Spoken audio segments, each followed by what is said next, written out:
بسم الله الرحمن الرحیم. السلام علیکم و رحمة الله و برکاته. بینەران و بیسەران و خۆشەویستانی کەناڵی ئاسمانی پەیام، ئەم کاتەوە کاتێکتان باش، خۆشحاڵم لە ئەڵقەیەکی نوێی بەرنامەی دوانگەی خەڵک بە خزمەتی ئەوەی عزیز و خۆشەویست شاد ئەبمەوە. ئازیزان و خۆشەویستان، تەوەری ئەڵقەی ئەم جارەی بەرنامەکەمان تایبەت کردووە بە پرسی چاکسازی لە هەرێمی کوردستان و ڕوبەڕووبوونەوەی گەندەڵی. بۆیە پرسیاری ئەوە لە هاوڵاتیانەکەین، هەڵوێستی کۆمەڵی ئیسلامی لە دژایەتی گەندەڵی و پشتگیری جەماوەر چۆن هەڵەسەنگێنیت؟ معلومی هەموو لایەکە کۆمەڵی ئیسلامی تاکە هێزە بە بەردەوامی لەسەر و هێڵە ڕاستە ماوەتەوە بە بێ ماندووبوون و چان لە دوو خولی پەرلەمانە ئۆپۆزیسیۆنی ڕاستەقی نەبوون، هەروەها باجی زۆریان داوە لەو پێناوەدا. لە ڕۆژانی ڕابردوو ئەوەی کە بینیمان لەسەر شاشەکان و یاداشتی فراکسیۆنی کۆمەڵی ئیسلامیەوە بوو، یاداشتێکی بەرز کردوێتەوە بۆ لێپرسینەوە لە سەرۆکی حکوومەتی هەرێمی کوردستان، هەروەها لەگەڵ وەزیری دارایی لەلایەن فراکسیۆنی کۆمەڵەوە داوا کراوە و بێنە پەرلەمان و لێپرسینەوەیان لەگەڵ بکرێت. لێسەنەوەی پارێزبەندی لە سۆران عومەر لە ڕۆژانی ڕابردوو وەکو ئەوەی بە بەرچاوی خۆمانەوە بینیمان، کاکسۆران لەسەر داواکردنی عەدالەت و ڕاستی و ڕاستگۆیی و بۆ خوا سوڵحان و هاتنە ناو میلەت و خزمەتکردنی میلەت و پێدانی موچە بە فەرمانبەرانی هەرێمی کوردستان و ئاشکراکردنی کۆمەڵێک گەندەڵی ئەوە بوو دوجار متمانەی لێ سەنرایەوە و نێردراوەتەوە بۆ ماڵەوە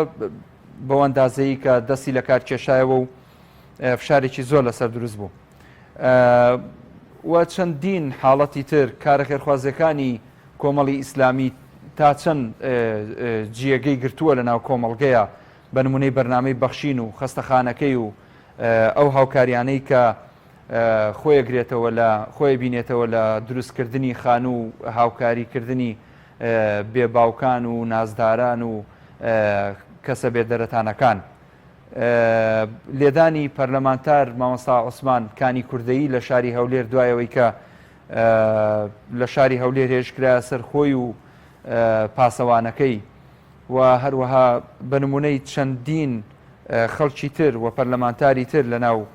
کۆمەڵی ئیسلامی.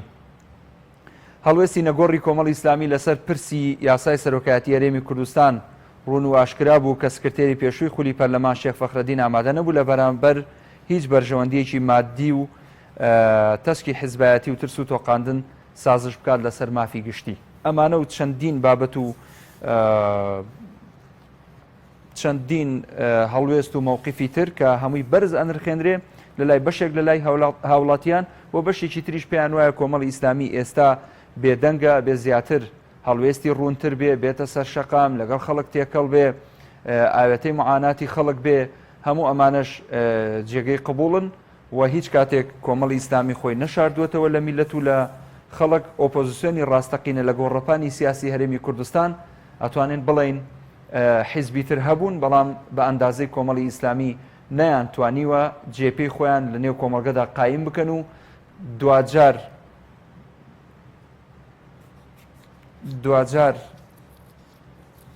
دوجار ببنە ئۆپۆزیسیۆنی ڕاستەقینە و هاوار و ناڵەیان بێ بۆ چەسپاندنی عەدالەت و گێڕانەوەی ماف بۆ ئەو کەسانی کە مافیان خوراوە. ئێوەش دەتوانن بەشدار بن، بە ویژدانەوە بەشدار بن، واتە بە بیری تەسکی حیزبایەتی و هەندێک خەڵک لێرە و لەوێ کە کارەکانی کۆمەڵ بەکەم سیر ئەکەن. 1-2 ساڵێکە هاتوونەتە گۆڕەپانی سیاسی هەرێمی کوردستان، ساڵەهای ساڵە کۆمەڵ هێرش کراوەتە سەر کەناڵی ڕۆژنامەنووسی ئەشکەنجە دراوە، خەڵکی لە زیندانەکان تا ئێستا ماوەتەوە. هەموو ئەمانە لەبەر چاو بگرن. بۆیە ویژدان بۆ ئینسان زۆر باشە لە کاتێکا کە ئەمڕۆ بەڕاستی معاناتی بێویژدانیمان هەیە لە هەرێمی کوردستان. دەسەڵاتێک بێویژدانی بەرامبەر بە خەڵکەکە، با خەڵکەکەش بێویژدان نەبێ بەرامبەر بەو کەسانەی کە دێنە جواب لەسەری. یعنی ئەوەی کە کۆمەڵی ئیسلامی کردوێتی با بەکەم سیر نەکرێ، بە ویژدانەوە قسە لەسەر ئەم تەوەرە بکەین بۆ ئەوەی لە ماوەکانی داهاتووە ئینشاءالله تیشی بخەینە سەر ئەو خاڵە نەرێنیانەی کە کۆمەڵ هەیەی و ئەو خاڵە ئەرێنی و ئیجابیانەی کە پێشکەش بە کۆمەڵگە کراوە لەلایەن کۆمەڵی ئیسلامی کوردستانەوە. یەکەم پەیوەندی وەرەگرم بەرهەم لە چەمچەماڵەوە. الو كاك برهم. السلام عليكم. وعليك السلام ورحمة الله وبركاته. ماوەسا محمود سڵاوی خی گەورە لە تۆ لە بینەرانی کەناڵی ئاسمانی پێیان. سڵاوی خوا لە جەنابەت کاک بەرهەم گیان، سوپاس دەکەم. زۆر سپاس. من سەرەتا دەستخۆشی لە بەرنامەی دوانگەی خەڵکەکەم. سپاس. و من ئەمەوێت بڵێم سەبارەت بە تەورەکەتان هەڵوێت ئێمە سەبارەت بە کۆمەڵی ئیسلامی بەڕاستی حیزبی کۆمەڵی ئیسلامی حیزبێکی مەردە، حیزبێکی ئازا بووە لە ڕابردوودا و لە ئێستا و لە دنیاشم لە داهاتووشدا هەروە ئەبێ ئینشاءالله. بەڕاستی من دەستخۆشی لێرە و لە بەڕێز کاک سۆران عومەر ئەەکەم کە بەڕاستی ئەندام پەرلەمانێکی زۆر ئازا و چاو نەترس و داکۆکیکار لە مافی خەڵکو لە حەق. بەڵام بەداخەوە کە دەستی لە کار کێشایەوە و لە ماوەکانی ڕابردوودا هەوڵدرا پارێزبەندی لێ بسەنگێتەوە، پارێزبەندی لێ سەنگایەوە و من پێم وایە ئەم هەوڵەی دەسەڵات بۆ لێسەندنەوەی پارێزبەندی لە بەڕێز سۆران عومەر گەورەی و شەرەفێکی زۆر گەورەیە بۆ کۆمەڵی ئیسلامی تاکە حیزبە لە کوردستان بۆ یەکەم جار لە مێژووی پەرلەمانی کوردیدا پارێزبەندی لە ئەندامێکی پەرلەمانی کۆمەڵی ئیسلامی ئەسەنگێتەوە. ئەمە لەلایەن کێو لێ سەنگراوەتەوە؟ ئایا لەلایەن دەسەڵات، ئایا لەلایەن خەڵکەوە لێ سەنگراوەتەوە؟ بێگومان نەخێر، بەڵکو لەلایەن حیزبێکی بنەماڵەیی دیکتاتۆری گەندەڵ لێ سەنگراوەتەوە. ئەمە هەڵوێستێکی ناشرینی دەسەڵاتە بەرتەسەکردنەوەی ئازادی بوو لە هەرێمی کوردستان و هەروەها دژایەتیکردنی حیزبێکی دیاریکرا و بەرامبەر بە کۆمەڵی ئیسلامی ئەمە گەورەیە بۆ کۆمەڵی ئیسلامی. جا ئەگەر پیتوانیان بکردایە ئەو کاتە ڕەنگە ئێمە شمان لێتان بوایە. و من لەلایەنی بەخشینی شەو دەستخۆشیتان لەکەم، بەرنامەی جوانتان هەبووە، کار و چالاکی باشتان هەبووە، دڵنیام ئێمە خۆمان بینیومان و بیستوشمانە کە چەندین جار و هاوکاری چەندین ماڵی فەقیر و هەژارتان کرد و دەستخۆشیتان لەکەین. هیوادارین لەو لایەن نەشەوە بەردەوام بن، هیوایی سەرکەوتنتان بۆ ئەخوازیین.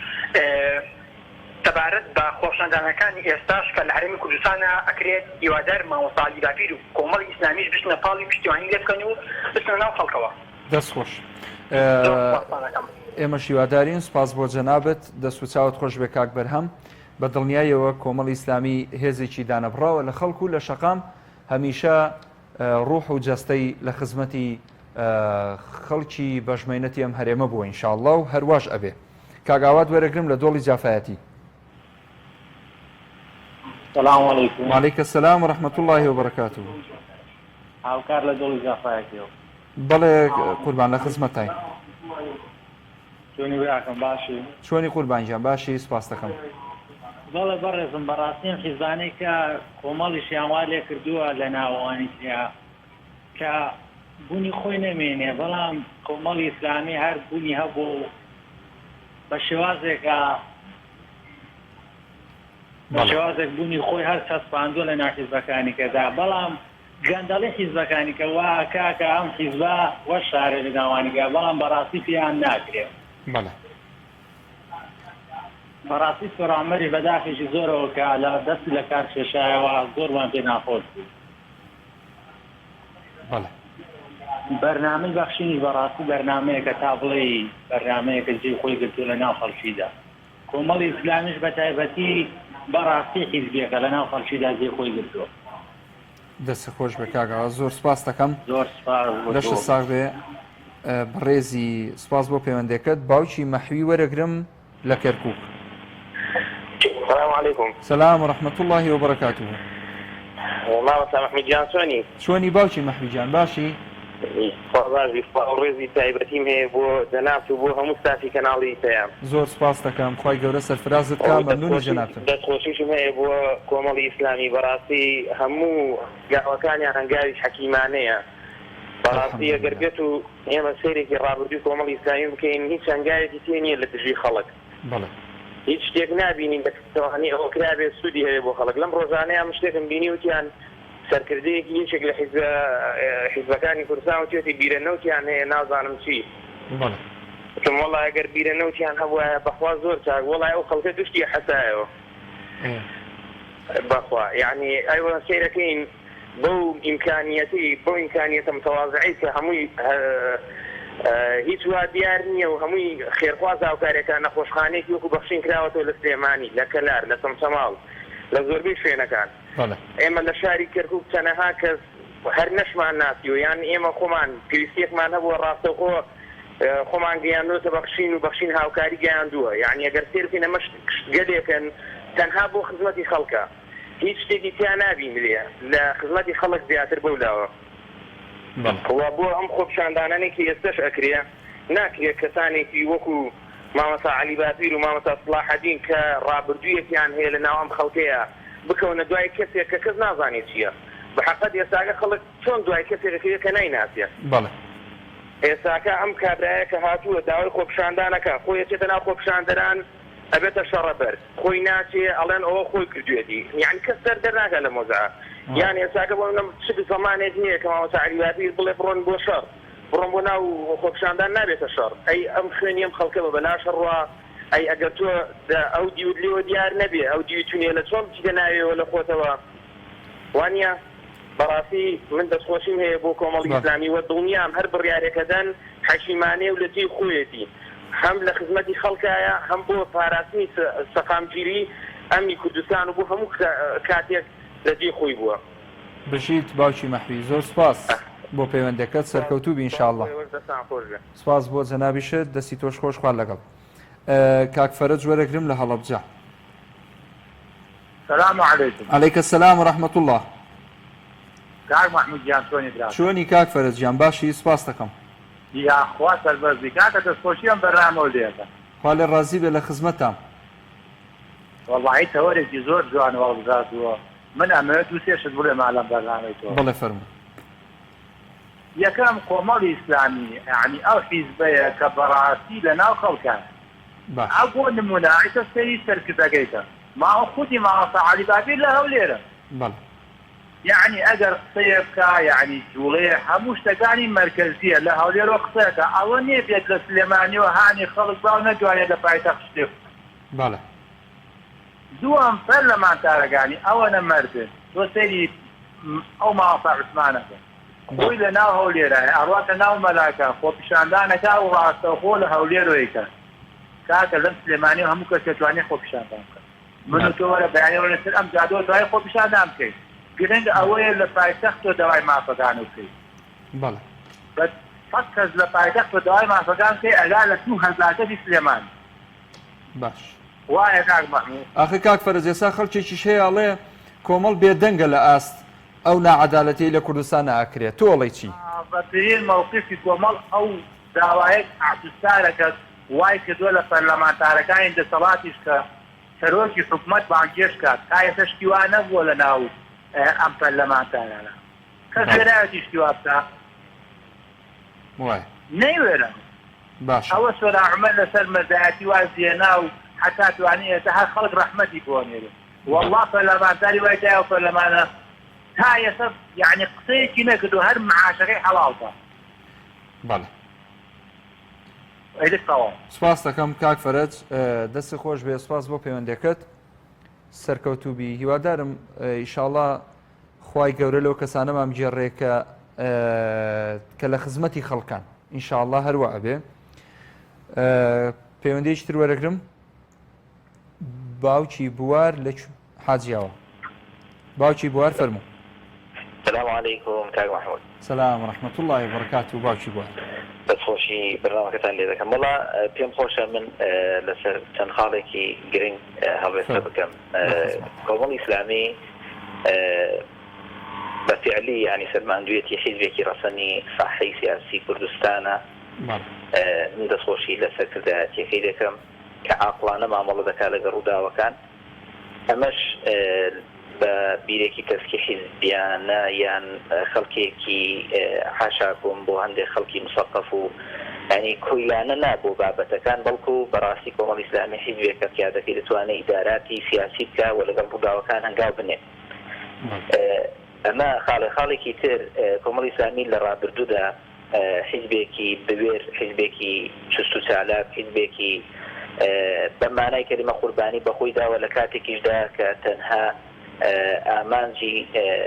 دیار بوو کە ویستی گۆڕانکاریەکی ڕیشەیی یاسایی سیستەماتیکی لە کوردستاندا بینا بکە و دروستکردنی پەرلەمانێکی ئەکتیڤ بێت دروستکردنی حەق و گەڕانەوەی حەق و مافەکان بێ بۆ هاوڵاتی دروستکردنی حکوومەتێکی خاوەن ڕێز و شکۆ بێ هەم لە لای خەڵکەکەی خۆی هەم لە دەرەوە هەم لە دەوروبەر و لە هەرێمەکان بەڵام بەداخەوە ئەوانەی کە دەستیان بەسەر هەرێمی کوردستاندا گرتووە خەڵکێکی وەکو بڵێ دۆگمان خەڵکێکن بەڕاستی عەقڵێتێکی کۆنەخوازیان هەیە عەقڵێتێکن کە ئامانجیان ئیشکردنە لەسەر بەرژەوەندی و هاوڵاتی نابینن بەداخەوە خەڵک و تا ئێستا نەیتوانیوە بیان هۆشیار نەبووەوە بۆ ئاستی بتوانێت بڵێ کاکە ئەو دەسەڵاتە لەسەر گوی زەویدا وجودی نەماوە تەنها لە هەرێمی کوردستاندا بە کۆیلەکردن بە نائینسانیکردن نەهێشتنی حەیات لە ژیانی خەڵکێکدا کە بۆ خۆی میلەتەکەی ناوێتی شۆڕشێک کاتێکە کراوە بۆ ئەم جۆرە مافیانە نەکراوە بۆ خەڵکە کرا کە مافی هاوڵاتیەکانی بپارێزێ ژیانی هاوڵاتیەکانی بداتەوە ئەم خاڵە گرنگە کە هاوڵاتی بەهۆش بێتەوە هیچی تر بەڕاستی واقع ڕابردووی لەبیر نەچێتەوە ئەگەر هاوڵاتی هەرێمی کوردستان لەوە زیاتر قوربانیدانی هێزە سیاسیەکان یان ئەوانەی کە لە مەیدانەکەدا قوربانی دەدەن بۆ خەڵکەکەیان بۆ خاکەکەیان بۆ هەرێمەکەیان بۆ یاسا و سیستەمەکەیان نیان ناسنەوە بەڕاستی گوناهبارێکی گەورن بەرامبەر بنەوەکانی خۆیان کاکە ئەگەر لە قیامەتیش گەڕێن بەرامبەر بە منداڵەکانیان کاکە منداڵمان نەما کاک مەحموود بۆ معلوماتت 1,500,000 منداڵ لە وڵاتەدا سەری دەشێواوە ئەوە جگە لە گەنج و لە خەڵکی تر کە هیچ سیستەمێکی نییە زیاتر لە 1,000,000 منداڵمان لە قوتابخانەکاندا بە مەنهەجێکی فەقەت و فەقەت بە سیستەمێکی فەقەت و فەقەت کە هیچ شوێنەوارێکی نەماوە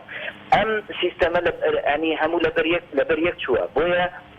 ئەوەی کە جەنابتان هەڵدان بژاردووەتەوەرەکە کۆمەڵی ئیسلامی بەفیعلی کۆمەڵ لە واقعەکەدا هەیە بەڵام دەکرێمە پرسیاری گرنگ لە ڕووی قیادەی کۆمەڵی ئیسلامی بۆ ئەو واقعی ئێستا کە تێکەوتووە کە خەڵکێک لێی دەکات دەڵێ ئەوەی کە ئێستا لە شەقامە بەدەستە ئەوەی کە ئێستا لە ناو جادەکانە ئامانجێکی سیاسیان بۆ هەڵبژاردنەکانە کۆمەڵی ئیسلامی تا ئێستا دەکرێت بەڵام کاک مەحموود ئیدارەیەکی زۆر جوانی کردووە بەڵام من پێشنیارێک دەکەم ئەگەر بگاتە دەست دەمی سیاسیەکانی کۆمەڵی ئیسلامی کۆمەڵی ئیسلامی بەڕسمی داوای هەڵخۆپیشاندان بکات لە پایتەخت و داوای حەق و مافێکی یاسایی هەر هێزێکی معارەزەیە بڵێ کاکە من دەمەوێت خۆپیشاندانێکی هێمنانە و ئاسایی بکەم بۆ مافەکانی هاوڵاتی یعنی پێشم وایە ئەمە شتێکە لە هەموو دنیادا ڕێگە پێدراوە ئەگەر پارتیشە سوور بێ لەسەرەوەی کە مەلبی هەموو جۆرە جوڵەیەکە لە هەولێردا ئەوە بەڕاستی دەبێت خەڵک بزانێت کە پارتی هێزێکی دیکتاتۆرە و هێزێکە پێویستە خەڵک سزای بدا لە ئایندەدا بەڵێ دەست خۆش باوشی بووە زۆر سپاس بۆ پەیوەندەکە سەرکەوتووبی تا حەمد ڕەشید وەرەگرم لە ژاراوە مامۆستا مەحموود ئێوارەت باش ئێوارەت باش ئەوە دیار نیت کا حەمد ڕەشید چەنەڵقەیەکە نابینی وەرناگیرێ کاکە خزم هێن دەوریان گەرمە مەجالم نییە لەخوا بە زیاد بێ لۆزی لەسەر کەناڵەکەتانینی بەرنامەیەکی جوان پێشێزەکەی بەڕاستی قابل بەخۆتە سپاسە دەکەم زۆر مەمنونم لە خزمەتت داین فەرمووی بەڕێزی من ناتوانم ڕێگە بە خۆم نادەم لە شەهامەت و کەرامەتی هیچ حیزبێکی کەمکەمەوە ڕێزم بۆ هەمویان هەیە بە دەسەڵات و ئۆپۆزیسیۆنەوە بەڵام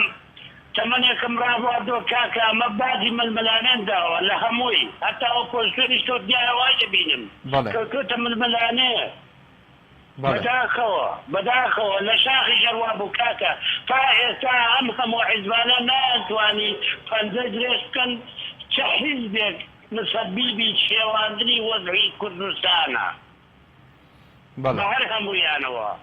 تێگەیشتی ئەمن لەبەر تۆ لەبەر دڵی تۆ ئەو لەبەر دڵی ئەو لەبەر ئەوە نابێ پێویستە من ڕێی شخصی تایبەتی خۆم هەیە گلەیم لە حیزبەکەی خۆشم هەیە پێویستە هەموو بە یەک دەنگ پەنجە درێژکەن هەم حیزبە تاوانی بکاکە یەک کەچک ماز لە بەرمیلێک شیرکە ئەمانەی شارەزان دەزانن بەیانی تەماشای کە هەمووی مەیوە دەبێتە ماز کە پیاوێکی خراپ لە نێو کۆمەلگایەکی نابوو قەناعەتت بێ خراپی دەکات نەتیجەی دەرسە دەبنیەوە دەرسە نەتیجەی ئەم کۆمەلگایە وەزعی تێک دەست یا بۆیە گلەیم هەیە لە ئۆپۆزیسیۆن بە حەقی خۆشمی دەزانم ناتوانی ئێستاش ناتوانی بەرەیەکی دروستکەن با پێویست ناکە کاکە ڕێزم بۆ کۆمەڵ ڕێزم بۆ یەکگرتو ڕێزم بۆ بجوستنەوە ڕێزم بۆ حیزبەکانی دیکێدەیتی بەڵام درس وەرناگرن هادی قەل لە ڕێفراندەمەکەی بگرە کردیان چون لە دەوریان کۆبوونەوە دوای ئاخیری هاتن لە دووکانێ دوو قۆڕی دانیشتن ڕێزیان بۆ چاویزێکی دانا ئەوەی کرا بۆ خۆیان تەونوبەستیان کرد بەیانی دیتر وەزعەکە چی بەسەر هات دا بۆیە دەڵێم بعضی ململانێمان داوە داوا لە هەموو سەرکردانی حیزبە سیاسیەکان دەکەن بە ئەگەر حیزبایەتی و کوردایەتی و خزمەتی وەتەنی دەکەن با لە ململانەی گەڕێن بە قسەی خۆم پێک نایە من بڵێم باشم بەکردەوە دەبێت چاکەی بکەم ڕێزم بۆ هەموو لایەکیان ئەو جارەش زۆر وەزعەکە زۆری هەڵدەگری ناکرێت زۆری وەدواکەوە لەبە برادەرانم دەستخۆش سپاس بۆ جەنابەت کاک حەمد ڕەشید سەرکەوتووبی ئینشاءالله سپاس بۆ پەیوەندیەکەت باوکی سەربەست وەرەگرم نێود لەکوێوە حاجیاوە السلام عليكم. سلام ورحمة الله وبركاته باوکی سەربەست مامۆستا گیان باشی سەلامەتی قوربان دەستخۆشی بەرنامە لێ دەکەم زۆر مەمنونی جەناب خاڵت خۆش بێ وڵی کاکێک پێشنیارم هەیە بەڵێ یەکەم پەیوەندەکە با زۆر نەبێت بۆی خەڵک فریاکەوێ زۆر تاقی نەبێ باش دووهەمیشیان کۆمەڵی ئیسلامی با لەسەر ئەو بوێری خۆ بمێنێتەوە باش لەسەر ئەو ڕازگۆی خۆی بەڕاستی حیزبێکە ئیسلامی ڕاستەقینە کورداتی ڕاستەقینە بەدوا هێندی خەڵی نەکرێت لەگەڵە خۆپێشاندان کاکە خۆپێشانە بە پشێویە دەوەرە بزان داخۆ لێرەکانە چ دەکرێت هیچ کراوە لێرەکانە بەس وڵاتەکەی وێران دەکەن ئەگەڵانی داوا دەکەن باگازم بەبسن لە هەولێرێکی بکەن با پێشان شو سەرگەزەکان تێ لە هەولێر بکرا خۆی چی جۆ بدەنەوە بعدين ئێرەی وێران نەکە ئەو جارەکانە ئەو دەستە پیسانەی کە دەستی هەڵبڕی بوو کاکسۆرانی ئەو دەستانە ئیشەڵا بەسوازی ناو قیمەتەن دەبن لەبەر ئەوەی ئەندام سەڵەمانێکی ڕازگۆ بوو بە خیرات بوو بێوێر بوو بۆی ئەوان لێکرد ئەگەر جەندەڵی کرد بازێکی باڵەخوات دەست و چاوت زۆر سپاس باوکی سەربەست کاتی کرێنێک سەرکەوتوو من یاخوا بەدوا قسەی کەس نەکوو لەسەر بەرنامەی خۆ بەردەوام بێ بەڵێ دەست و چاوت سپاس باوکی سەربەست لۆدێکەیە لەسەر پەیوەندیەکان بۆیە پێم خۆشە ئەوانەی لە بەرنامەکانی ڕابردوو پەیوەندیان کردووە حەدی ئەقل بۆ ئەم بەرنامەی با بزانین خەڵکێکی تازە تەلەفۆن بکەن گوێ لە گلەی و ڕەخنە ژەگرین و کۆمەڵی ئیسلامی هێزێکە ئەتوانین بڵێن تاکە هێزە داوای عەدالەت ئەکا داوای ڕاستی و ڕاستگۆیی ئەکا داوای شەفاف بوون ئەکا ئێمە حەزەکەین شەفاف بین حەزەکەین لە ڕێگەی ئەم میدیایەوە لە ڕێگەی ئەم مینبەرەوە حقیقت دەرخەین بۆیە کاک کاروان وەرەگرم لە سلێمانی سلام علیکم سلام ورحمة الله باشی برام چۆنی جان باشی کاک کاروان قوربانە چاوەکەم سەلامت لە خزمەتام وڵاتەوارەت بە کۆمەڵی ئیسلامی ڕابردووە ئیشی باشیان کردو دژی گەندەڵی بوونا دژی ستەم بوونا هەموو شتێکیان جوان بووە لە پەرلەمان لە حکومەت ئەگەر بەشداریان کردبێ وەزیرەکانیان باش بوونە و دیان ڕازین بەس زیاتر دێم دۆیان ڕازی نین لەبەرەوەی هەستەکەم پاشەکشێکیان کردووە و زۆر بێدەنگن نازانم خۆکات چییە ئەگەر تۆ وەک کەسێک لە کۆمەڵی ئیسلامی وەڵام بدەیتەوە زۆر باشە وەڵام بەمەوە ئێستا فەرموو بەڵێ کاک کاروانجان سەیری کە یەکەم بۆی ڕاشکاو قسەکەین خۆ پیشاندان من مەبەستم هیچ هێزێک نییە خوا شاهیدە ینی مەبەستم ئەوە نییە لە شەعنی هیچ هێزێک کەمکەمەوە هیچ شخصیەتێک لە هەرێمی کوردستان من ڕێزم بۆ هەموو کەسێک هەیە هەموو کەسێک هەوڵ بە ئەم حکوومەتە گۆڕانکاری پێ دروست بکە منەی خەمە سەر و سەرچاوم بەڵام تۆ سەیریکە ئێمە مامۆستای ئاینیمان لە هەولێر خۆپیشاندانی کردووە بۆ بابەتێک لە بابەتەکان کە پەیوەستە بە ژیانی خەڵکەوە تێڵدانی خواردووە لێدانی خواردەوە خۆی و پاسەوانەکەی کە هەم مەلایە هەم پەرلەمانتارە ڕوونە قسەکەم ئەمە یەک دووەم ئێمە قەناعەتمان وایە خۆپیشاندان لە سلێمانی سوودی نییە یعنی خۆپیشاندان لە سلێمانی هیچ شتێک ناگۆڕێ برا حکوومەت و مرکزیەت و وەکو ئەو کاک فەرەجە باسی کرد هەولێر مرکزە هەولێر ئەگەر شتێک بکرێت گۆڕانکاریەک بکرێت ئەبێ لە هەولێرەوە بکرێت بۆیە کۆمەڵ نایەوێ ئێرەش وەکو سووریای لێبێ کۆمەڵ نایەوێ ئێرەش وەکو یەمەنی لێبێ وەکو لوبنانی لێبێ وەکو نازانم چوە ئەو شوێنانی لێبێ کە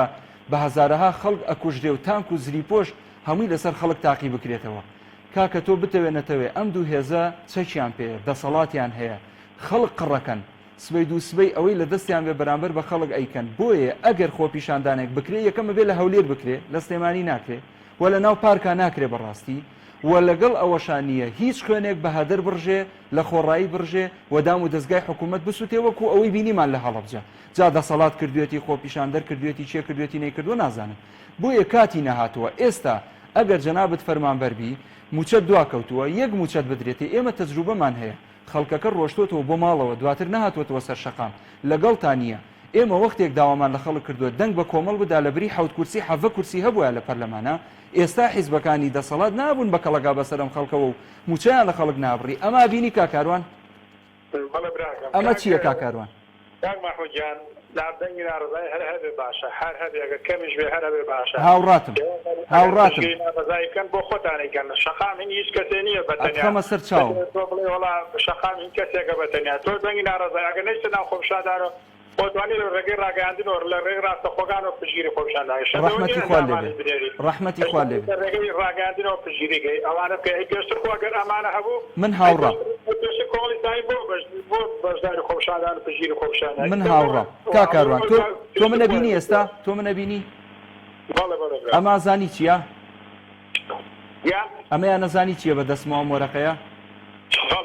ئەمە کاک عەبدولستار مەجید یەکەم ناوە وەکو سەرۆکی فراکسیۆن داوای کردووە سەرۆکی حکوومەت و وەزیری دارایی بانگهێش بکرێن بۆ پەرلەمانی کوردستان لێپرسینەوەیان لەگەڵ بکرێت. ئێکاکە ئەوانەی کە ئەمڕۆ خۆپیشاندانەکەن تیایە نین هەر بۆ زانیاری. کاک مەحموودجانانە من بەغەڵە لە من تێمەگەیە من بەڕاستی کۆمەڵی ئیسلامی ئەوەی دەڕابردوو تا ئیستەش لێ ڕازیم بەس ئەوەی لێ ڕازی نەبم لەم دوایە تۆزێ هەستەکەم حەقی خۆتە تۆزێ ئەوەینا حەقی خۆتە تا سەرسپان حەقی خۆتە. کورە من هاوڕاتم کاکاروان من لەگەڵ تۆیام منیش پرسیارەکەم لە قیادەی خۆم لە قیادەیم حیزبەم ئەڵم ئەبێ مووقیفی باشتر بێ ئەبێ زیاتر لەگەڵ خەڵکا بێ ئەبێ کەناڵی پەیام زیاتر هەوڵەکانی سوڕکاتەوە گەندەڵەکان ئاشکرا بکە من لەگەڵتان براکەم من لە خزمەتتان ئەزیزی کاکاروانجان چاوەکەم. باوکی محەممەد لە سلێمانی. بەڵێ باوکی محەممەد سڵاو لێبێ باوکی محەممەد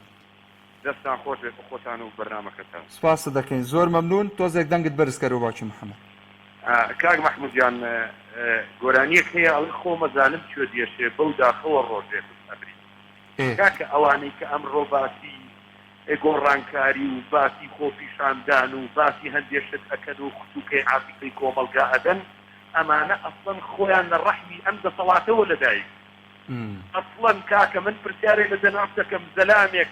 بتوانێ نمونە $10,000 دەکەس بخوا بزانە بەیانی دوو بەیانی شورتە و حکوومەت و یاسا و قانون چۆن ڕاپێکی دادگایەکەن ئەی خێرە زەلام هەیە ماڵی 10,000 کەسی خواردەوە کەسێک نییە قسە بکە برابر ڕێزەکەم کۆمەڵی ئیسلامی حیزبێکی ڕەسان حیزبێکی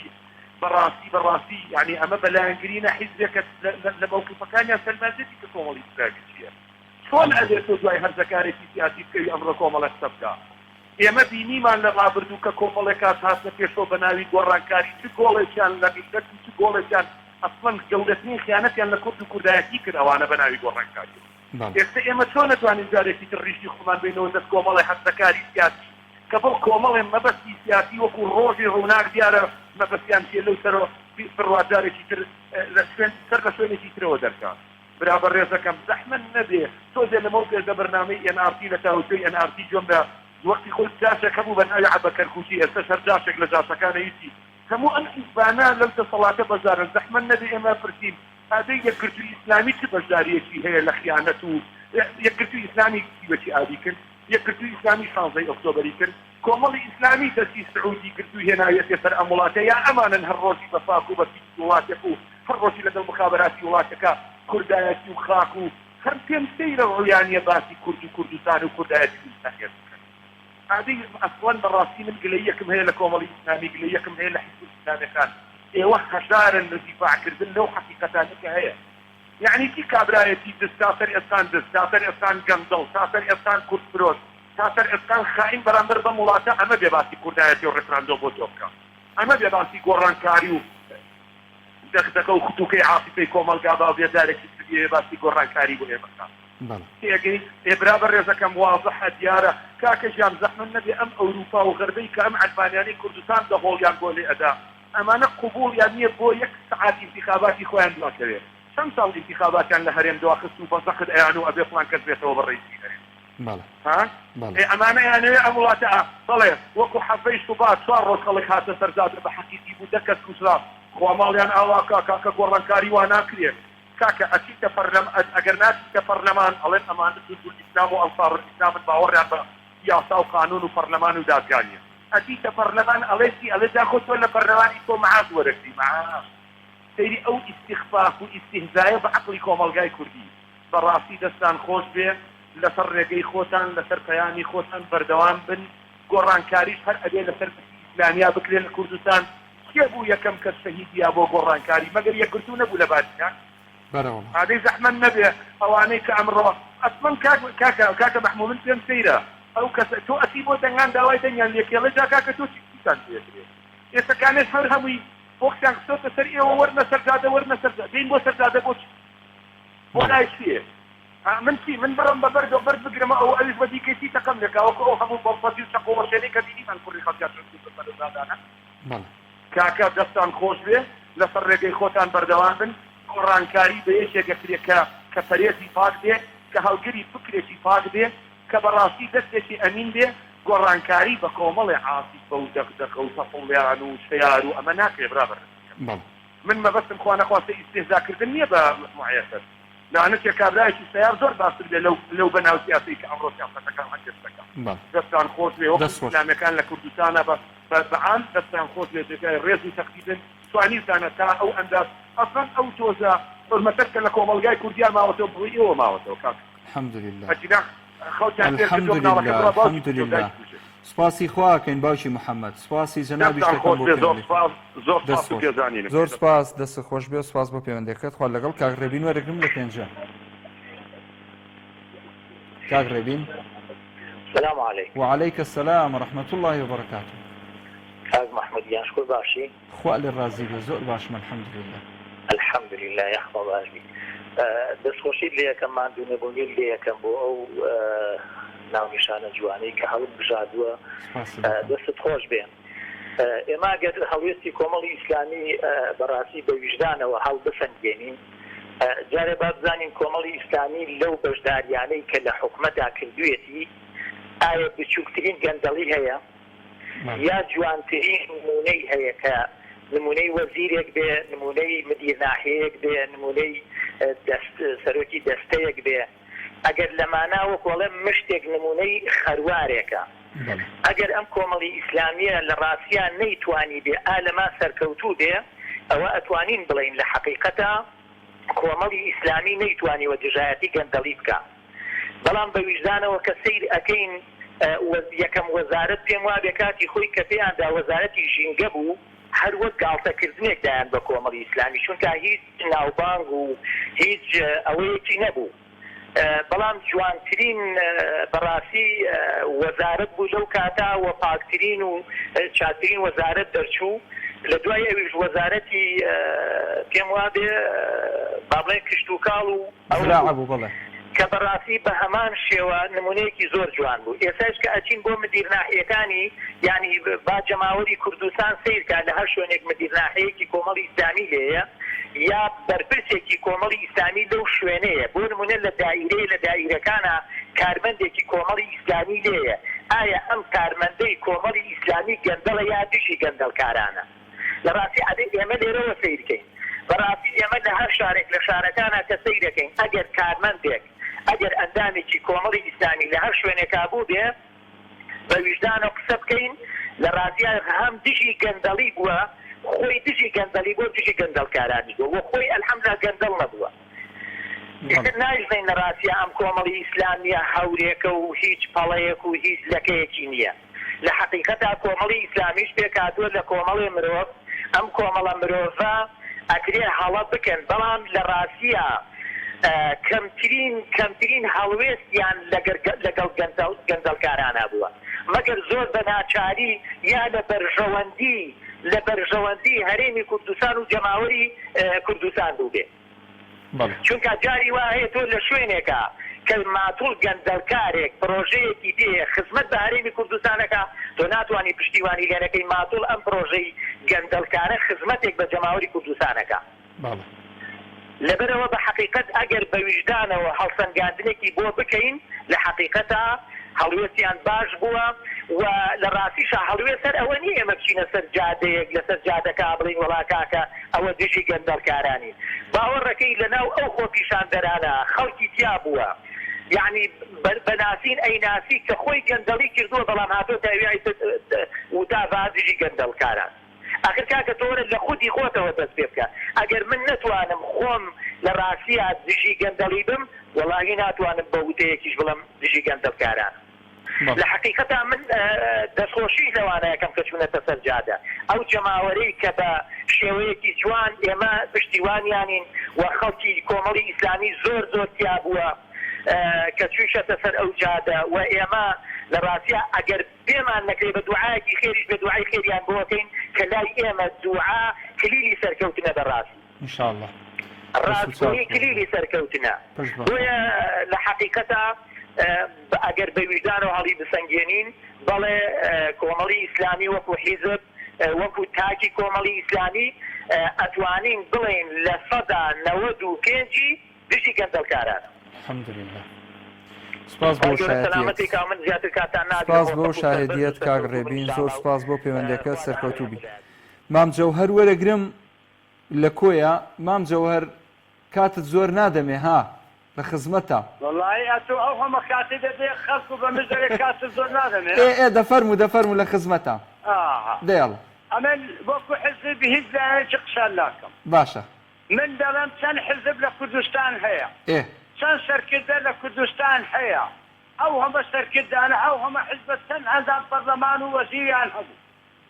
وەرە پێم بڵێ ئێستا ئەگەر ئومەی متحیدە بانگی هەمووتان بکە بتان باتە نا ئومەی متحیدە هەر هەمووتان ئایا چ جوابی خۆتان دەدەنەوە بەرامبەر خەڵکی کوردستان چ جوابی خۆتان دەدەن بەرامبەر وجدانی خەڵکی کوردستان چ جوابی خۆتان دەدەنەوە بەرامبەر شەهید و ئەنفار و چنگەباران چ جوابی خۆتان دەدەن لەوێ چۆن رەخنە لە یەکتر دەگرن باشە ئەو هەموو قوتابخانە لە وڵاتێک کە بێ وڵاتێکی چار پارێزگایی ئەگەر هەمووتان وجدان بوون ئەگەر هەمووتان خەمخۆر بوون ئەگەر هەمووتان دڵسۆز بوون ئەگەر هەمووتان لەگەڵ میلەتی کورد بوون ئایا بۆ میلەتی کورد برسیا ئایا بۆ میلەتی کورد دەربەدەر بوو ئایا بۆ شەڕی ناو خودرس بوو ئایا بۆ کەیفتان پێک نایە وەرە پێم بری ئەو جوابانە لە کەس سەرکردەکان و جەنابتانە وەرە پێم بری هێچێکی پارتیوازە کورسی ناینی بەکەی بە خۆتان تەسەرف دەکەن میلەتان بە خۆی لە حساب کرد مام جەوهەر کرد دەربەدەردا کرد مام جەوهەر دوێنێکت کات مەسرور دەرێتی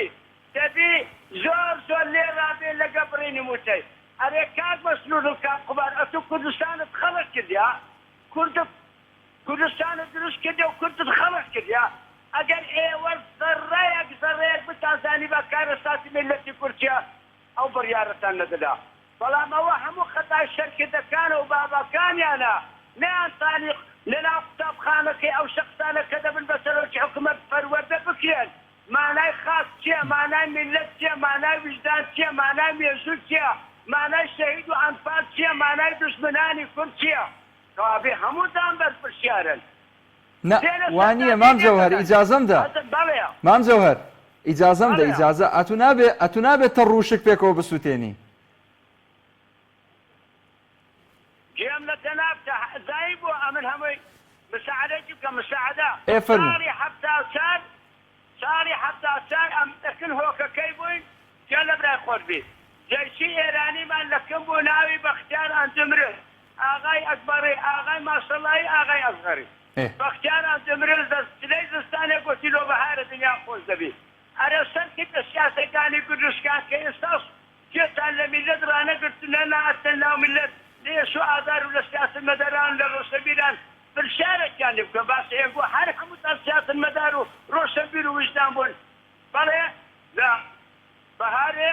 هەشتا ئەپویاندا سەرۆک بارزانیان باس کردو گوتیان یان واتە حکومەت دەینیان ئەوەی دەکرد واتە شۆسەی دەیدی ئەو خەڵکەشن و پیا و پێکەوە دەکریا ئەرە سەرکردەکانی باقی ئێستا ئێوە هێز پێتان دەرێم ڕسمێ بۆ تەنابتان ئێوە هێزکەی بەس قەسەن ئەستی ئەیلول و پارتی ڕاستەقینەکەی داران نین هەرچی پارتی ڕاستەقینەی دارانە دەگەستان نیە بەڵێ جەرەو تا شر کردێ لە بۆ ئەوانەی لە پەنا زندانی سیاسی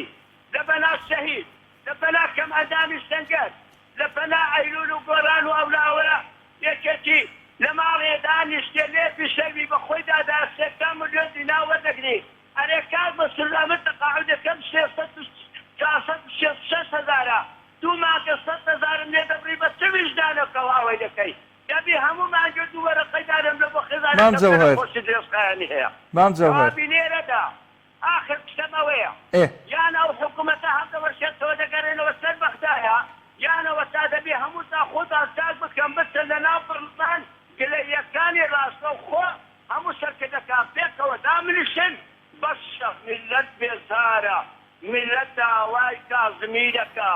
میلەت داوای حکوومەتی عێراق دەکا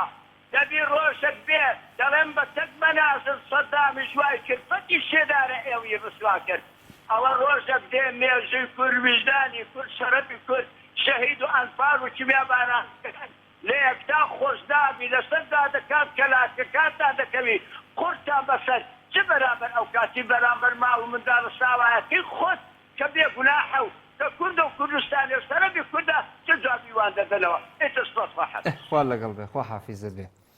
وەڵامە پێشەوەی وەڵامی نەوەکانی خۆمان بدەینەوە بازارە وەڵامی خوا بدەینەوە بزانین بەرامبەر بەخوای گەورە چەند مقەسرین بزانین بەرامبەر بەخوای گەورە چەند خوێن بەناحەق ڕژاوە چەند پارە بەناحەق خوراوە چەند ناعەدالەتی کراوە چەند دزی و جەردەیی و تاڵانچێتی کراوە ئێمە بەرامبەر بەخوای گەورە جارێ ئەبێ خوای گەورە محاسەبەمان کا بڵێن چی قوڕی هەموو دنیا بەسەرمان خوای لێمان خۆشبی کاک بیلال وەرەگرم لە قەڵات دزێ کاک بیلال جان بەڵێ کاک بیلال ناو بیلال کاک بیلال فەرموو لە خزمەتام لەسەر بەرنامێ قسە بکەین قسە کە فەرموو زانین دەڵێ چی ئەتوو کۆمەڵی ئیسلامی دەزان بەێ کۆمەڵی ئیسلامی سلام علیکم وعلیکم السلام ورحمة الله باشی چاوەکەم باشی جانەکەم کاکە یعنی لە کۆمەڵی ئیسلامی يعني ما بس يعني اوصل فيدي يك شيء باشي كذي بيحتاج هولاتي في كذا كوم الاسلامي في كذا هيزنيا يعني اذا برلمان كان في تناول افغانستان يعني هم اخواننا زورينا كوم الاسلامي وهيزني باشە سپاس بۆ پەیوەندێکت کاک بیلال ئاخر تۆ دیارە خەڵکی تر کورە کاک بیلال تۆ خەڵکی تر قسەت بۆ دەکات دەڵێ بڵێ کۆمەڵی ئیسلامی هیچ نیە توژەڵی کۆمەڵی ئیسلامی هیچ نییە چۆشتیەوە قسەی خۆت بکە خۆت ئاخر جۆم لە نەفەرێکە قسەت بۆ دەکات خەڵک برسیە خۆ کۆمەڵی ئیسلامی سەرۆکی حکوومەت نییە حکوومەت لە لای کۆمەڵە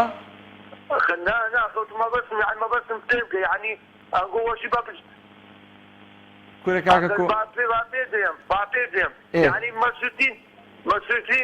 بسيطين مسؤولي كسكتا دوانا شخصي وانا وشيلة جدا كودا بيها كوا چی وانا وشي والله استاش كارجيري مكتبي سياسي ما سياريشي بيه باي دفترك اگر دتوي بنود ورقش ددمه هر نو وانا شو نهيت دوره كام وانا وشكاكا كوا كامتا ئەها قسەت بووەکەن تۆش قسەکانەوە کاکە سپاس کاک بیلال کۆمنتەکان نەخوێنمەوە ئاخر نا بکاتم لەماوە کۆمنتە خوێنمەوە باوکی محەممەد کۆتا پەیوەندیت کاکەم بە کورتی سپاس دەکەم باوکی محەممەد فەرموو نەشم زانین لەکوێیە سلام علیکم عەلەیکە السەلام وەرەحمەتوو الله وبەرەکاتوو باوکی محەممەد لە سەی سادقەوە فەرموو قوربان لە خزمەتتان فەرموو ساسەکەم کات مەحموود بەڕێزۆڵە ئەو خەڵکەی کە قسەیەکان برا ئەوە نەبواری مە دەریاحتەکە من بەژمارەیەک کردومە 5,000 کردومە هێشتا بۆ مەرج نەگیراوە یا ڕەبی لە شە ساق بێ زۆر داوای لێبوردنەکەین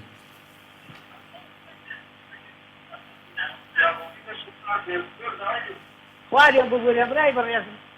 وەڵا بەعزێ خەڵک بێ ئینسافیەکە دینا ئەگەر سەیری مامۆستاسەبی شۆشەیە بکە ئەگەر سەری ئەو مامۆستا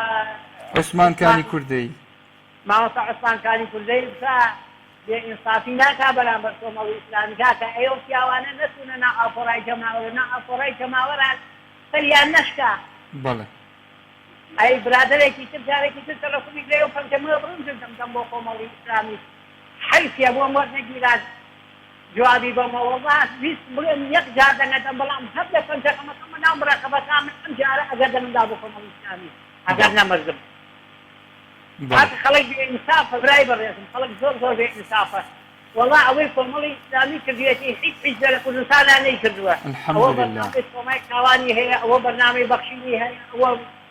خەسەخانەی بەخشینی هەیە ئەوە نازانم تا چی نییە کۆمەڵی ئیسلامی چی بکە کات خەڵک بێئینسافە حەق نییە ئەو خەڵکە بێئینسافی بێدا